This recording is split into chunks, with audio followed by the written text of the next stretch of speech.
안녕하세요. 김한재입니다. 이번 시간에는 시나리오 집필하기에 관련하여 이론과 실습을 진행하도록 하겠습니다. 본 과정은 국가직무능력 표준 가이드를 기준하여 제작하였습니다.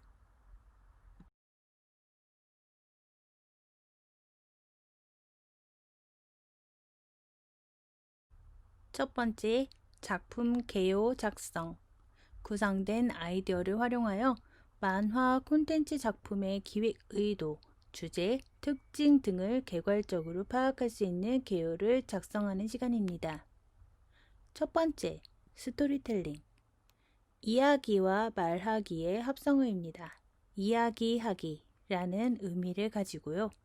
작가의 이야기 전개에 이르는 말로 줄거리를 만들어 글로 표현해 작품에 구체적으로 적용시키는 것을 말합니다. 만화, 연극, 영화, 애니메이션, 소설 등의 줄거리 전개에 쓰입니다. 각 장르의 특징에 따라 형식상의 차이가 있으며 특히 만화의 스토리텔링은 스토리를 글과 함께 연속된 그림으로 표현하는 특징이 있습니다. 두 번째 주제. 예술 작품에 나타나는 중심 사상으로 작가가 독자에게 전달하고 싶은 생각 혹은 작가가 말하고자 하는 핵심 메시지를 말합니다.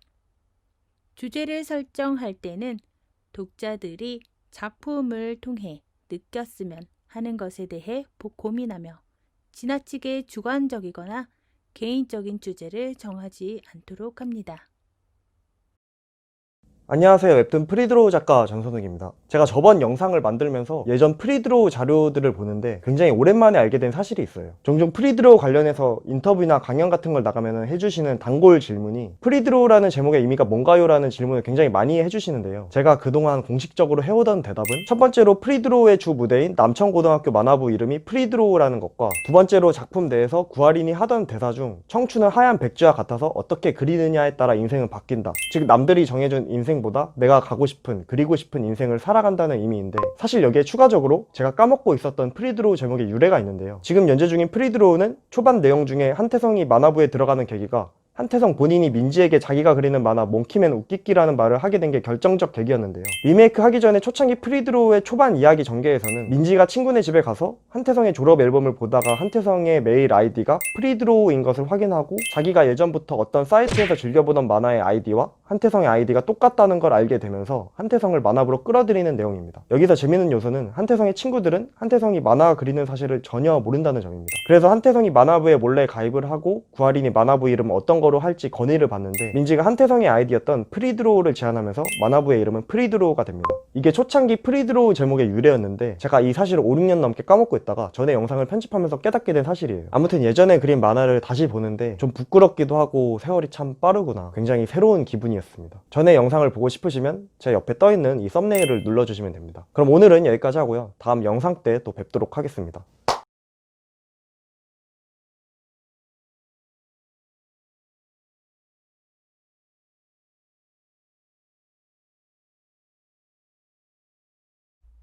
세 번째, 개요, 아웃라인입니다. 작품의 기획 의도, 주제, 줄거리 등을 간단히 정리한 것으로 작품의 설계도와 같습니다. 스토리 구성의 기초가 되며 구상된 아이디어들을 유기적으로 결합하는 것이 중요합니다. 네 번째, 스토리. 배열된 연속적인 사건들의 서술을 말합니다. 화자, 즉 작가가 사건들을 통제하고 조절하여 연속적으로 배열합니다. 보다 창의적이고 독창적인 스토리 구성을 할 수 있도록 인문, 예술, 문화, 사회에 대한 폭넓은 지식을 갖도록 하며 다양한 매체를 통해 견문을 넓힐 수 있도록 합니다. 그러다가 3, 4화부터였나? 자다가 일어났는데 친구한테 카톡이 와 있더라고요. 지금 프리드로우 실시간 검색어 떠 있다고. 네, 안녕하세요. 웹툰 프리드로우 작가 전선욱입니다. 오늘은 제가 연재 중인 프리드로우라는 웹툰의 탄생 배경에 대해서 말씀드리겠습니다. 전에 영상에도 말씀드렸다시피 저는 만화를 초등학교 때부터 그려왔고 군대 가기 전까지 슈퍼마리오 팬아트 만화를 그렸었는데 슈퍼마리오라는 게 닌텐도 회사의 저작권이 있잖아요. 그래서 내가 이 만화를 계속 그리기는 어렵겠다고 판단을 해서 새로운 만화를 그려봐야겠다고 생각을 했습니다. 프리드로우 같은 경우에는 처음 구상을 할 때 스토리를 먼저 구상한 게 아닌 캐릭터를 먼저 구상을 했는데요. 학교에선 싸움 잘하는 일진인데 집에선 몰래 만화를 그리고 애들한테 비밀로 하는 그런 이중적인 모습의 캐릭터를 만들면 굉장히 재밌겠다고 생각을 해서 한태성이라는 캐릭터가 만들어집니다. 그래서 한태성이 몰래 만화부에 가입을 해서 만화부 활동을 하는 초반의 이야기 전개와 이민지라는 모범생 캐릭터, 구아린이라는 또라이 캐릭터, 돈과 같은 진성 오타쿠, 그리고 제이기 같은 전형적인 게임 좋아하는 평범한 남학생, 이런 캐릭터들을 만화부라는 공간에 만들어 놓으니까 재밌는 스토리들이 계속 생각이 나더라고요. 사실 초창기 프리드로우는 현재 프리드로우의 분위기와는 약간 좀 다른데요. 초창기 프리드로우는 주인공이 웹툰 작가가 되려고 도전하는 모습을 중점적으로 보여드리려고 했습니다. 2009년에 처음 연필로 8화 정도 작업을 하고 2011년에 타블렛이라는 도구로 작업을 하면서 한번 리메이크를 합니다. 베스트 도전에서 21화까지 매주 연재는 아니고 좀 띄엄띄엄 연재를 했었는데 좀 여러가지 일들이 있었어요. 원래 웹툰 작가보다 회사에 들어가려고 생각을 하고 있어서 게임 그래픽 학원을 다니고 있었고, 연재하고 있는 이 프리드로우로 정식 연재를 노린다고 해도 좀 대중적이지 않은 장르 때문에 정식 연재가 좀 힘들지 않을까 생각을 하고 있었습니다. 그러다가 아버지께서 웹툰 작가로 도전해보라는 말을 해주시면서 프리드로우를 한 번 더 리메이크를 합니다. 마지막이라고 생각을 하고 1년만 빡세게 준비해보자고 생각을 하면서 준비를 했는데, 처음 프리드로우랑 다르게 좀 대중적인 장르로 바꿔보자, 일상 학교 만화를 그리는 게 좋다고 생각을 해서 그냥 고등학교에서 벌어지는 모든 소재들, 일진, 싸움, 연애, 우정, 뭐 그런 모든 소재들을 다 그려보자. 근데 너무 평범한 학교 만화가 아닌 좀 병맛스럽고 빵빵 터지는 스펙타클한 학교 만화. 그래서 1화를 열심히 그려서 베스트 도전 게시판에 올렸는데 굉장히 반응이 좋았습니다. 그때 베스트 도전의 1화 작가의 말이 "이전의 내용은 잊어주세요. 더 재밌을 테니까요." 난 진짜 뭔 깡으로 이런 글을 썼는지 모르겠어요. 아마추어 작가 주제에. 아무튼 당시에 지금의 인스타나 페북만큼 카카오 스토리가 좀 유행이었는데 10대 분들이 카카오 스토리로 프리드로우를 공유를 많이 해주시면서 제 만화가 굉장히 많이 알려지기 시작합니다. 그러다가 3, 4화부터였나? 자다가 일어났는데 친구한테 카톡이 와 있더라고요. 지금 프리드로우 실시간 검색어 떠 있다고. 이게 정말 어느 정도냐면 정식 연재 중인 웹툰 작품도 실검에 뜨기가 힘든데 배두에서 아마추어 작가가 그리는 작품이 실검에 떴다는 거잖아요. 정말 그때 기분은 정식 연재 확정된 것처럼 기분이 너무 좋았어요. 처음 얘기를 하는 건데, 배두에서 연재를 하는 과정에서 여러 연재처에서 정식 연재 요청 메일이 왔었는데 우리가 알고 있는 거의 대부분의 웹툰 연재 사이트에서 연락이 왔던 걸로 기억을 합니다. 하지만 저는 네이버에서 연재하는 거를 강력하게 희망하고 있었는데 사실 좀 불안했어요. 바로 직전에 연애혁명이란 작품이 뽑혀서 같은 고등학교 장르로 겹쳐서 내 건 안 뽑는 거 아닌가 하는 불안감이 좀 컸었거든요. 그러다 11화쯤인가 네이버 매니지먼트 지원 사업으로 정식 연재가 확정되었는데, 연재가 확정되고 네이버 본사에 가서 같이 뽑힌 작가님들과 네이버 담당자님들과 같이 식사를 하던 그때의 그 설레임, 그때의 기분은 정말 평생 못 잊을 것 같습니다. 사실 지금도 네이버 본사를 가거나 네이버 연말 파티를 가면 아직도 설렙니다. 네이버가 많은 사람들한테 욕을 먹고 있다고는 하지만 한국 만화계의 판도를 바꿔놓는데 큰 기여를 한 건 자명한 사실이고, 웹툰 작가님들 대우를 정말 잘해주는 회사라고 생각을 합니다. 프리드로우를 처음 구상한 지 벌써 10년이 되었고 네이버에서 처음 연재를 한 지 벌써 5년이 되어가는데, 베스트 도전에서 연재를 하던 그때부터 지금까지 사랑해주시는 분들 덕분에 제가 아직도 이렇게 행복하게 웹툰을 그리고 있다고 생각을 합니다. 앞으로도 프리드로우 열심히 연재할 계획이고요. 프리드로우가 완결을 하고 나서도 열심히 차기작을 준비해서 늙어 죽을 때까지 열심히 만화 그리겠습니다. 그렇다고 지금 당장 프리드로우가 끝난다는 얘기는 아니니까 너무 걱정하지 마세요. 저는 전부터 생각을 했지만 저는 만화를 그리기 위해서 태어났고 평생을 만화를 그리면서 만화가로 죽겠다고 생각을 하고 있습니다. 앞으로도 열심히 그리겠습니다. 그럼 오늘은 여기까지 하고요. 다음 영상 때 또 뵙도록 하겠습니다.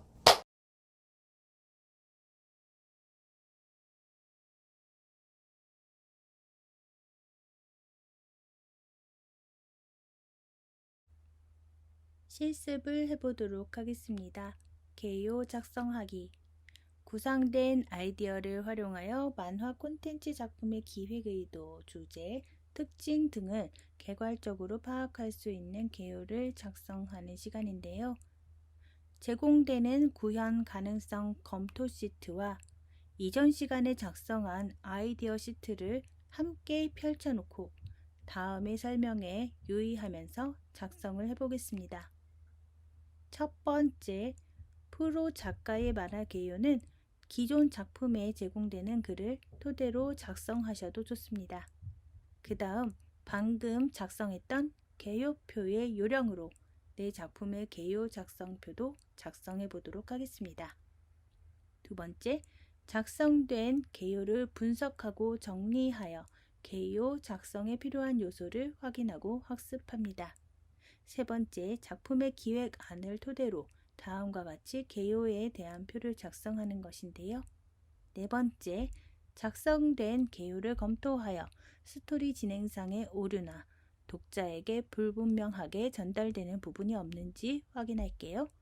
다섯 번째, 일정한 상황을 제시하고 제시된 상황을 바탕으로 스토리를 구성한 다음 개요를 작성해 보도록 합니다.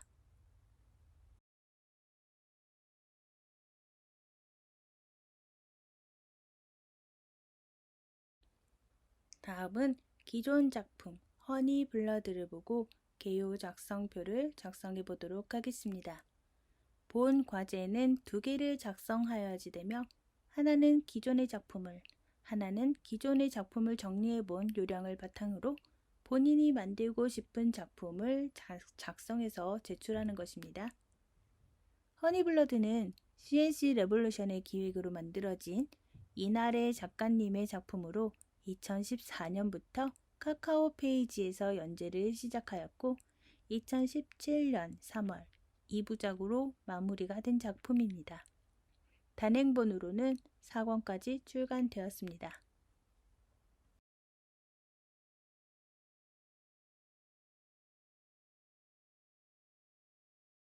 기획 의도는 뱀파이어가 등장하는 하이틴 로맨스물, 집단 따돌림이라는 무거운 주제를 중점적으로 다룬다 라고 되어 있습니다.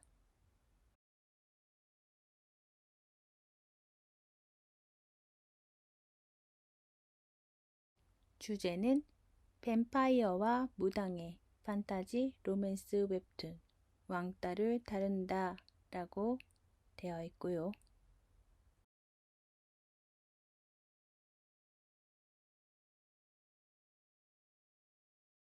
줄거리입니다. 신내림은 깡마른 마녀라는 별명으로 불리는 왕따 소녀입니다. 무당의 딸이라는 그 이유로 반 친구들에게 괴롭힘을 당하던 내림은 수학여행에서 친구들의 괴롭힘으로 폐허가 된 교회에 가게 되었습니다. 정체불명의 장롱을 열게 되는데 그 안에는 봉인되어 있던 뱀파이어 베테슈가 있었습니다. 인간이 되기 위해 마녀의 피가 필요했던 내림의 상처에 난피를 하는 것으로 자신들도 모르게 계약을 맺게 됩니다. 계약의 조건은 간단 명료합니다. 피를 주는 조건으로 마녀의 목숨을 지켜준다. 수학여행 이후 내림이의 주변은 떠들썩해집니다. 어렸을 때 자신을 따랐던 효열이는 멋지게 변했고 교회 오빠 무지는 위클래스 선생님으로 내림이의 곁에 다가왔습니다. 바닥까지 자존감이 낮아 있었던 내림은 애완견 같은 뱀파이어 페테시로 인해 점차 웃게 되고 위로받습니다. 하지만 위기는 또 다시 찾아옵니다. 학기 초 전학 온 짝꿍 미나로 인해 왕따의 실체가 조금씩 드러나자 이에 위기감을 느낀 가해자 무리가 내림이를 협박한 것이죠. 페테슈의 조언대로 가해자 무리에 대항하지만 오히려 강력한 폭력으로 되돌아옵니다. 내림은 아무도 도와주지 않는 반 친구들을 보며 절명하며 모든 것을 포기하려고 합니다. 내림의 위기를 감지한 페테슈는 대낮의 외출을 감행하고 옥상에 위태롭게 있던 내림을 끌어안으며 스스로를 통해서 삶의 의미를 찾기 힘들면 자신을 통해서 살아가 달라고 말하며 위로합니다. 한편 부족한 흡혈과 낮의 외출로 인해 페테슈는 쓰러지게 되는데 라고 줄거리 소개를 하고 있습니다. 자, 이렇게 기존의 작품을 정리해 보시고요. 본인의 작품 개요도 함께 작성해서 제출해 주세요.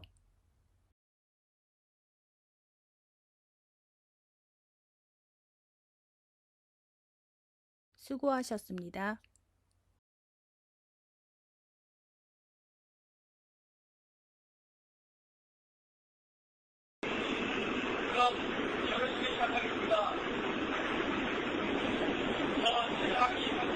2006년 2월 14일 지하철 안에서 있었던 한 커플의 결혼식. 수많은 누리꾼들을 감동시켰던 장면입니다. 지하철 결혼식의 진위. 하지만 이틀 후 이 결혼식은 연극 동아리 대학생들의 실험극으로 밝혀지죠. 사람들은 감정을 허위로 자극하는 것은 매우 잘못된 일이라며 비난을 퍼붓습니다. 그토록 가짜 이야기에 엄격한 사람들이 허구의 이야기를 보기 위해 돈을 내고 극장을 찾습니다. 그리고 그 허구의 이야기 속으로 들어가 눈물을 쏟기도 하죠. 많이 찝찝했죠? 쪽발 주세요. 아이고 착해라. 인간은 태어나서 말을 배우기 전부터 엄마의 이야기를 들으며 세상과 만나기 시작합니다. 얼마나 찝찝했어. 축축해가지고 속상해서 뭐야. 책 읽어달라고? 어머, 벌써 책을 읽어달래네. 엄마랑 같이 책 보자. 사냥꾼이 늑대의 배를 가르자. 이것이 인간과 이야기의 운명적인 관계입니다. 그 끊을 수 없는 인연은 우리 현실 속 깊숙이 자리 잡습니다. 늦은 밤, 하루의 피로를 무릅쓰고 술집으로 달려가는 사람들. 그들은 일상에서 쌓인 스트레스를 끊임없이 이야기로 풀어냅니다. 그런 얘기를 하면 안 돼. 내가 왜? 내가 그놈 때문에 그놈을 위해서 내가 그런 짓을 할 이유가 없잖아. 난 도저히 이해를 할 수가 없어요. 아이고 나 참. 아유 이거 먹지 말리니까. 여기요. 여기 물 한 잔만 주세요. 세상은 이렇게 사람들이 쏟아내는 이야기로 가득 차죠. 네, 심지어 물 한 잔에도 이야기가 들어있습니다. 한 귀족이 병을 낫게 했다는 물이 있는가 하면 인류 탄생 이전 해고적 공기가 스며있는 빙하로 만든 물까지 이 투명한 물 한 잔에도 우리의 마음을 혹하게 하는 이야기가 담겨있죠.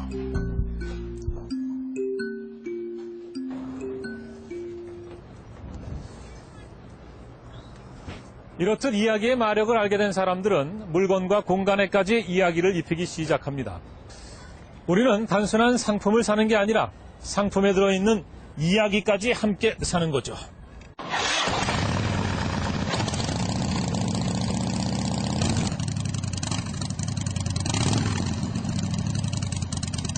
이 엔진 소리에 반하는 이유도 여기에 자유와 낭만에 관한 이야기가 들어있기 때문입니다.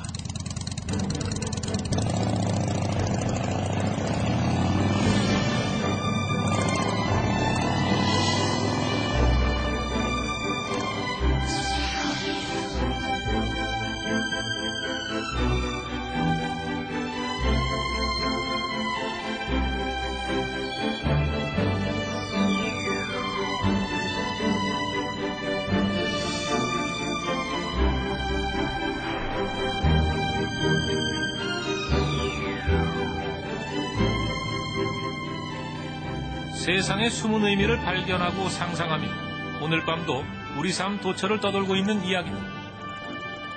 대체 이야기가 무엇이기에 이토록 우리의 삶을 파고드는 걸까요?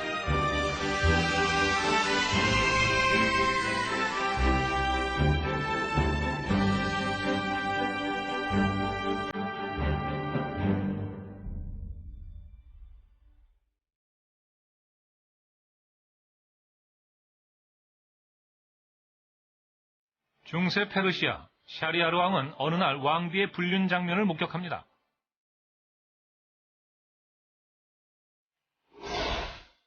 분노한 왕은 칼을 뽑아 왕비를 베어버리고 그 후로 모든 여자를 증오하게 됩니다. 매일 밤 여자들을 죽여야 직성이 풀렸죠.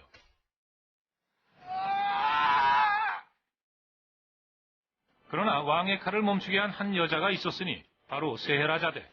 과연 그녀는 어떻게 살아남을 수 있었을까요?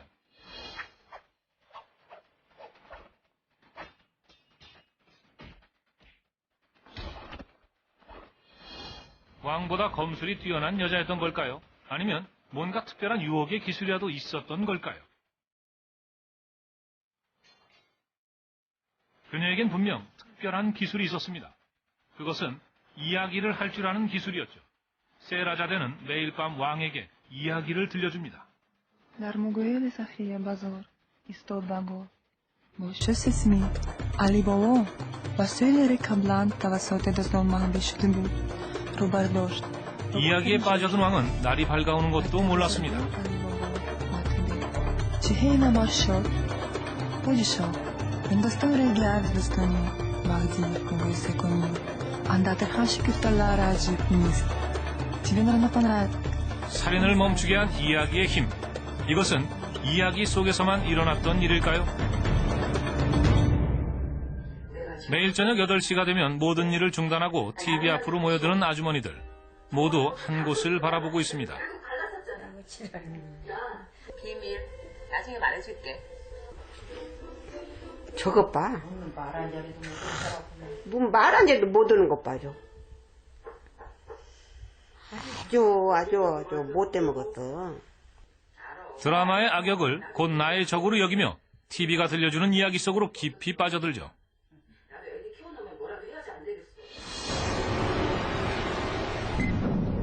시리즈 드라마를 몰아서 보느라 코피를 흘리고 말았다는 회사원도 있습니다. 주의 지속 시간이 평균 14분밖에 되지 않는 5세 아이들도 이야기를 들려주는 이 시간만큼은 놀라운 집중력을 발휘합니다. 어머, 멍멍이도. 그를 깨우치기도 전에 이야기의 맛을 알기 시작한 아이들은 왕성한 독서량으로 엄마를 힘들게 하곤 하죠.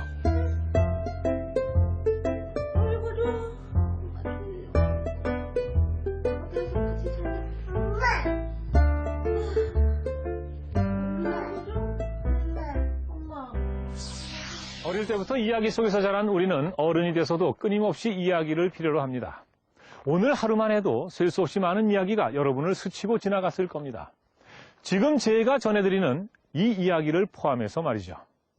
그렇다면 도대체 이야기가 무엇이기에 우리의 일상을 지배하게 된 걸까요?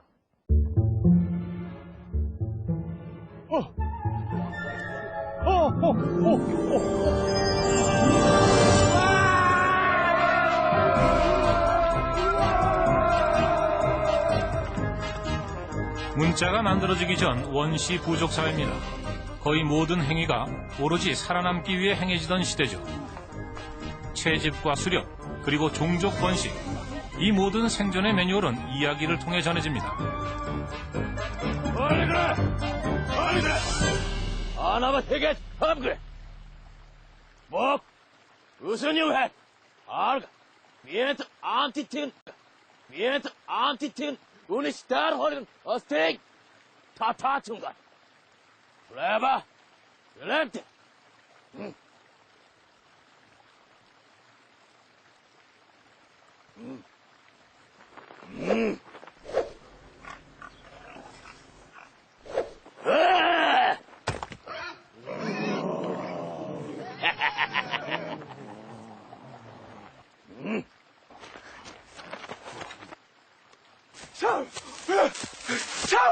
차우! 파탈객, 반이틀고 반이사, 차드객, 파치업승객, 파치업승객! 우그유그래 제르르 거헷 복대할 호르 초가라래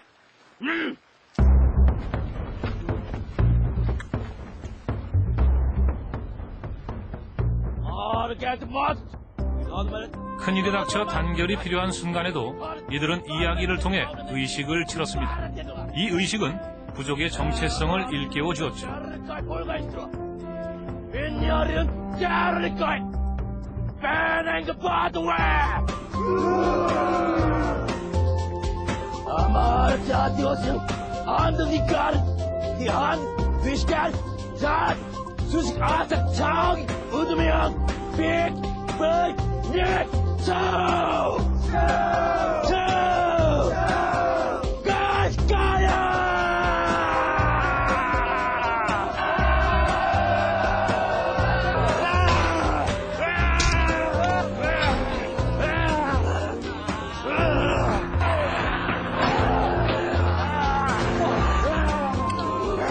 그리고 이 순간은 한 영웅의 이야기로 만들어져 신화로 남겨질 것입니다.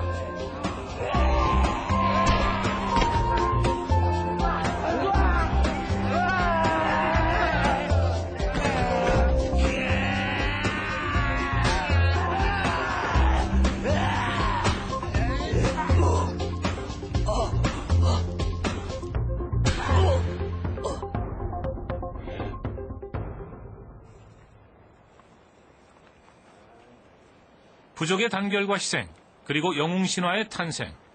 이처럼 이야기는 생존과 밀접한 관계를 맺어왔습니다. 하지만 이 모든 게 설마 돼지 때문은 아니겠죠?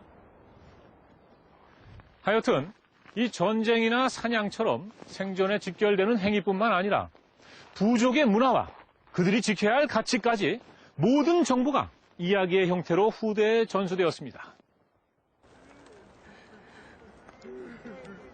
오늘들은 연락들이 뿜마르다. 비어드 가자센드 어제 잡을라.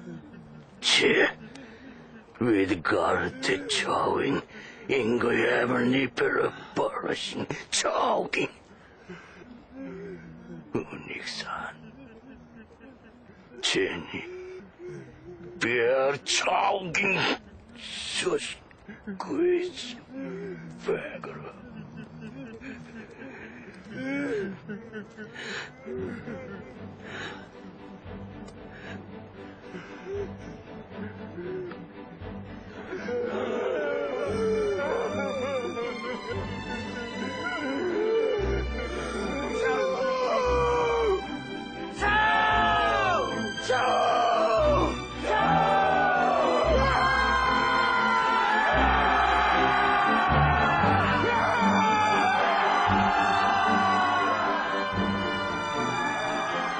이 부족이 세대를 거듭하면서 겪는 수많은 사건들은 입에서 입으로 전해집니다. 이 전쟁과 부족장의 죽음은 부족장의 아들, 그 아들의 아들, 그리고 그 후손들에게까지 전해지겠죠. 우리는 이것을 역사라고 부릅니다.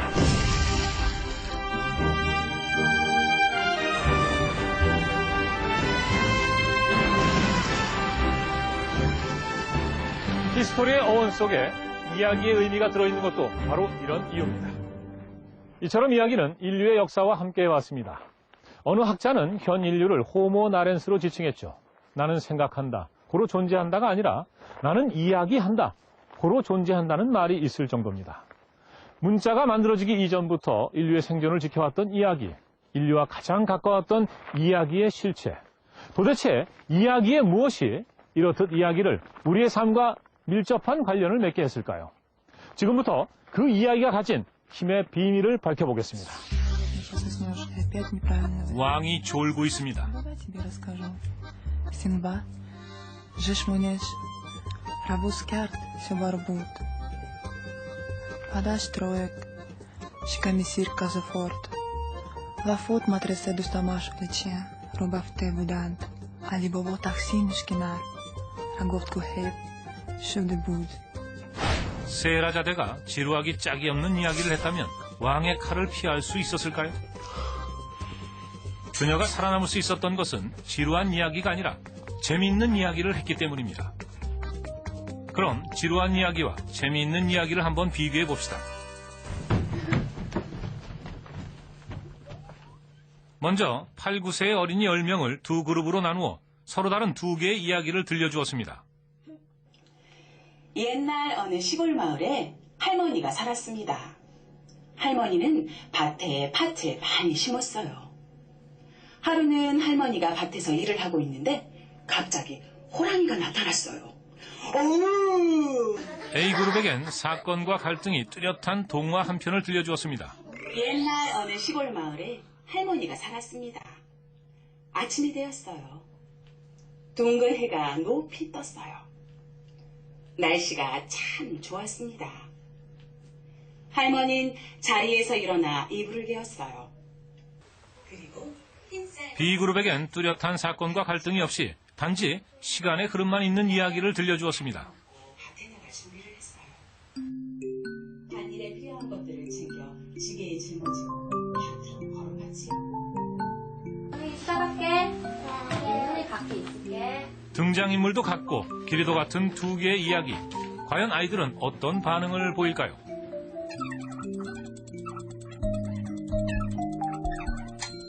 자, 아이들이 이야기에 반응하기 시작했습니다. 두 그룹의 모습이 상당히 달라 보이죠? 이야기가 끝나고 난 후 아이들의 행동도 대조적입니다.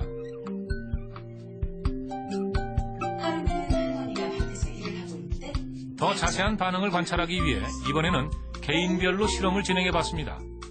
이전 실험에 쓰인 2개의 이야기를 들려주었죠. 먼저 사건과 갈등이 뚜렷한 이야기입니다. 할머니를 잡아먹으려는 호랑이에 맞서 친구들이 힘을 합쳐 할머니를 구한다는 내용이죠.